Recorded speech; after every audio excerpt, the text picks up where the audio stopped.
بسم الله الرحمن الرحيم نون والقلم وما يسطرون ما أنت بنعمة ربك بمجنون وإن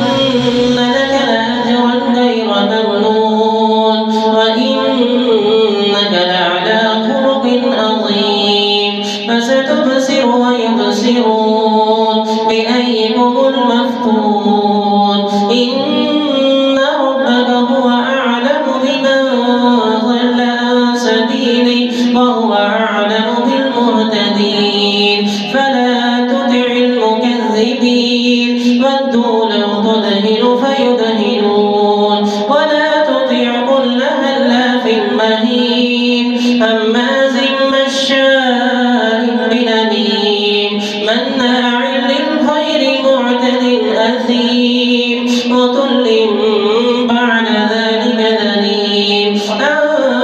كان ذا مال وبنين إذا تتلى عليه آياتنا قال أساطير الأولين سنسمه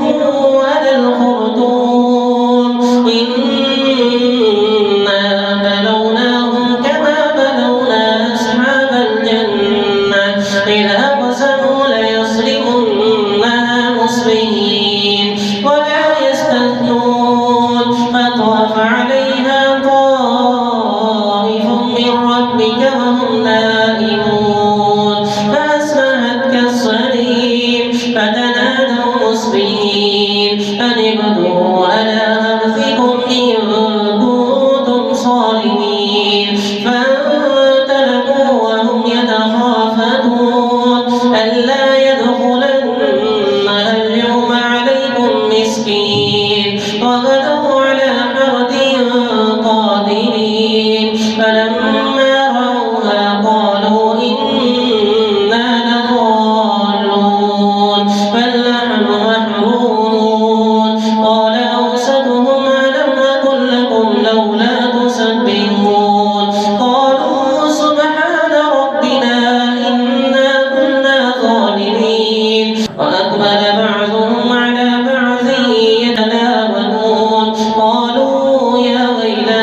إنا كنا طاغين عسى ربنا أن يبدلنا خيرا منها إنا إلى ربنا راغبون كذلك العذاب ولعذاب الآخرة أكبر لو كانوا يعلمون إن للمتقين عند ربهم جنات النعيم أفنجعل المسلمين كالمجرمين ما لكم كيف تحكمون أم لكم كتاب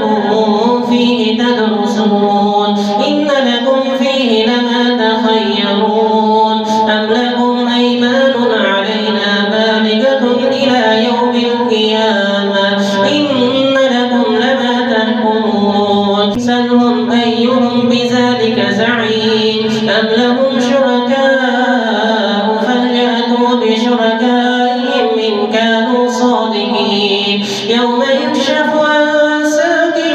ويدعون إلى السجود فلا يستطيعون خاشعة أبصارهم ترهقهم ذلة وقد كانوا يدعون إلى السجود وهم سالمون فذرني ومن يكذب بهذا الحديث سنستدرجهم من حيث لا يعلمون وأملي لهم إن كيدي متين أم تسألهم أجرا